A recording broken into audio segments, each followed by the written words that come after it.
Bendiciones a todos los hermanos que están juiciosos en el discipulado. Les bendigo en el amor del Señor.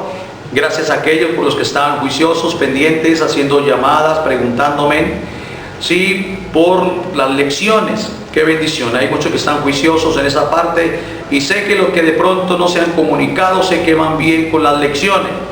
Sí, porque tú eres de los que empiezas y tú eres de los que terminan, según en el carácter de Cristo. Qué bendición. Entonces, en el tema pasado que vimos el pecado, manejamos unos puntos bien importantes, que fue lo que es el pecado, contra quién es el pecado, Dios no clasifica el pecado y quiénes han pecado. Vimos esos 4 puntos en la lección pasada. Hoy vamos entonces con la segunda lección del pecado, que es supremamente importante en esta segunda parte, o en el punto 5 que seguimos, cómo son las consecuencias del pecado. Entonces, cuando hablamos del pecado, seguimos entonces ampliando más esa parte del pecado.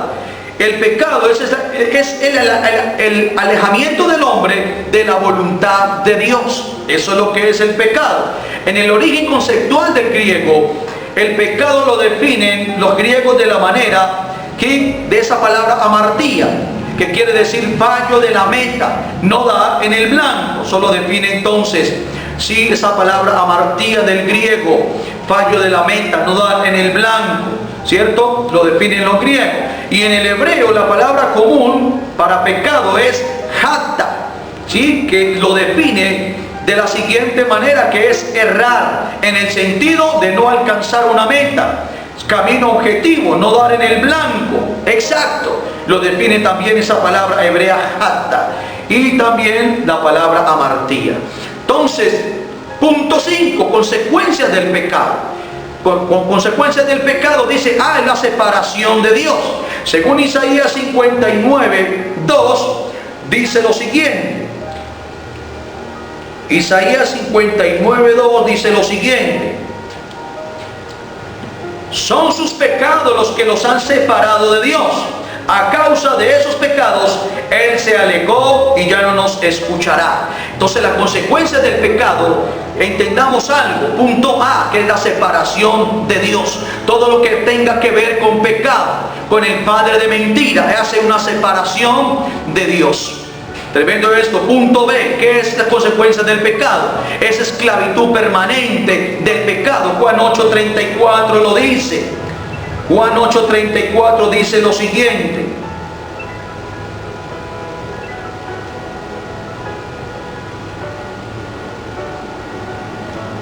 Jesús contestó, les digo la verdad, todo el que comete pecado es esclavo del pecado. Entonces trae esclavitud permanente en nuestra vida. La persona que está cometiendo pecado, esclava del pecado, lo dicen palabras claras del Señor Jesucristo. Es un esclavo del pecado. Las consecuencias del pecado traen muerte espiritual. En Romanos 6:23 dice lo siguiente. En Romanos 6:23 dice lo siguiente: pues la paga que deja el pecado es la muerte, pero el regalo que Dios da es vida eterna por medio de Cristo Jesús, Señor nuestro. La paga del pecado es la muerte. Entonces, consecuencias del pecado: muerte espiritual, condenación eterna en el infierno. Lo habla Apocalipsis 20, 14 y 15. En muchos casos trae enfermedades físicas, consecuencia del pecado. Salmo 32, 3. Mientras cayese, envejecieron mis huesos en mi gemir todo el día. Entonces trae también enfermedades físicas, consecuencia del pecado. Trae insatisfacción. En Ezequiel 16, 28 y 29 trae insatisfacción. Lo habla a través del profeta Ezequiel. Y vamos a leerlo. Ezequiel 16, 28.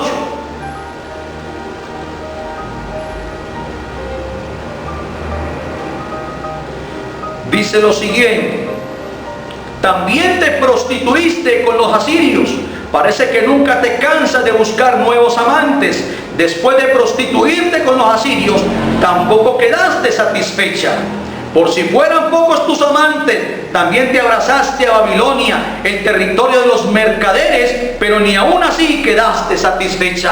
Era la forma en que el pueblo de Israel se estaba uniendo a otras naciones paganas. Y Dios las trata de esa manera, ¿sí? Como adúlteras, como fornicaria trata al pueblo de Israel.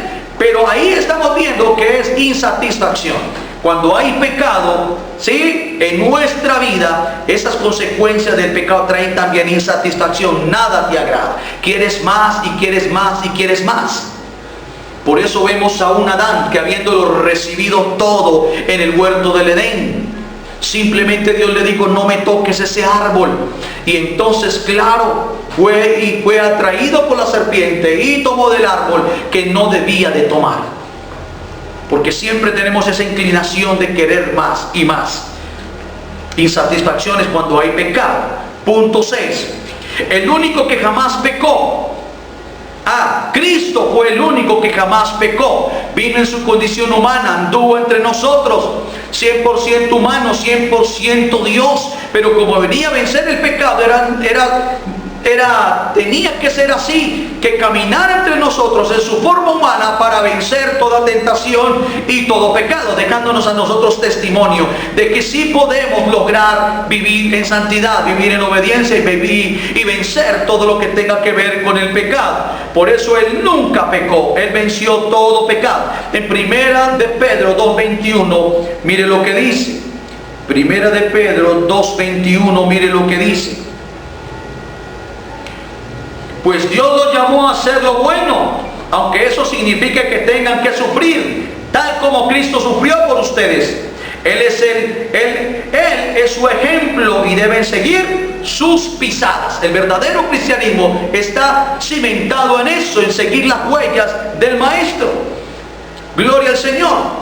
7. ¿Quién puede librarnos del pecado? Solo Jesucristo, el Hijo de Dios. Primera de Timoteo 2:5, mire lo que dice. Primera de Timoteo 2:5, mire lo que dice. Pues hay un solo Dios y un solo mediador que puede reconciliar a la humanidad con Dios.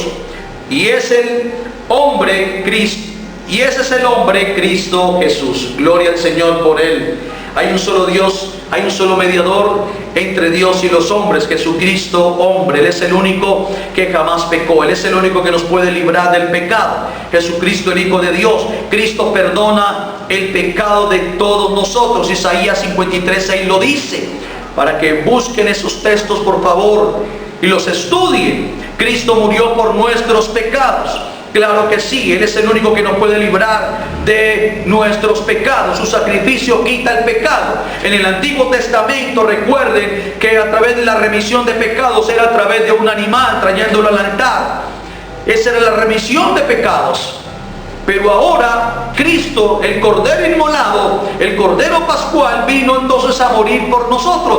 Ya no es un animal, ya tenía que ser alguien como el que tenía que bajar de allá para podernos redimir del pecado. Porque un animal no nos podía redimir a nosotros, tenía que ser una persona. Pero como nuestra condición humana, desde nuestros padres, desde el principio pecaron, entonces por cuanto todos pecaron, están destituidos de la gloria de Dios. Él vino entonces a restaurar esa caída de nosotros. Su sacrificio nos quita el pecado. Por eso somos justificados a través de la sangre del pacto, del sacrificio de Él en la cruz. 8. ¿Qué debe hacer el pecador en cuanto a su pecado? ¿Qué debemos hacer? Acudir al llamado divino de arrepentimiento.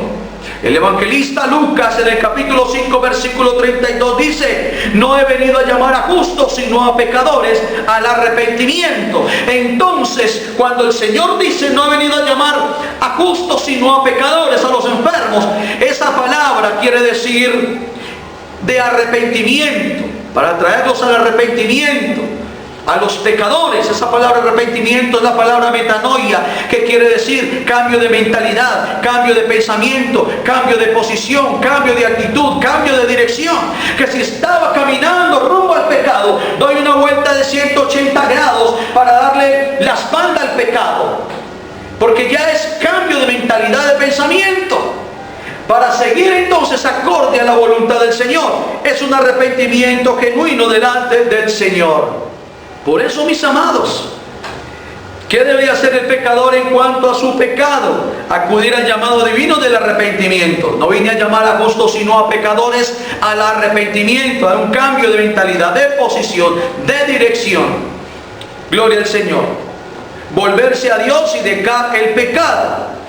¿Qué debía hacer el pecador en cuanto a su pecado? Volverse a Dios y dejar el pecado. Isaías 55:7 dice lo siguiente. Isaías 55:7 dice lo siguiente.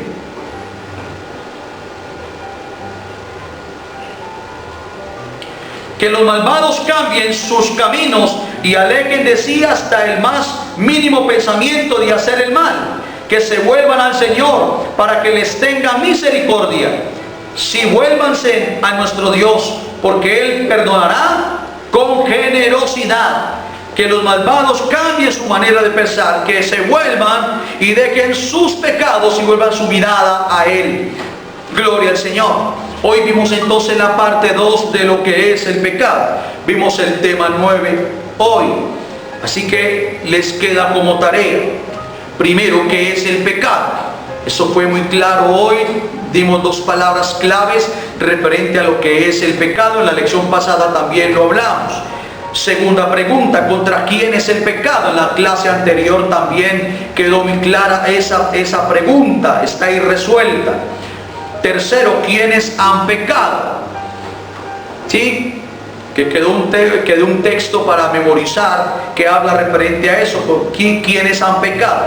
Y pregunta 4, ¿quién puede librarnos del pecado? Que lo acabamos de desarrollar. ¿Sí? ¿Quién puede librarnos del pecado? Como pregunta 4. Y Romanos 6:23, versículo para memorizar, como tarea. Así que les bendigo en el amor del Señor, muy juiciosos, que el que ha empezado la buena obra la perfeccionará. Y ustedes son los de los que empiezan y de los que terminan. Dios les continúe bendiciendo.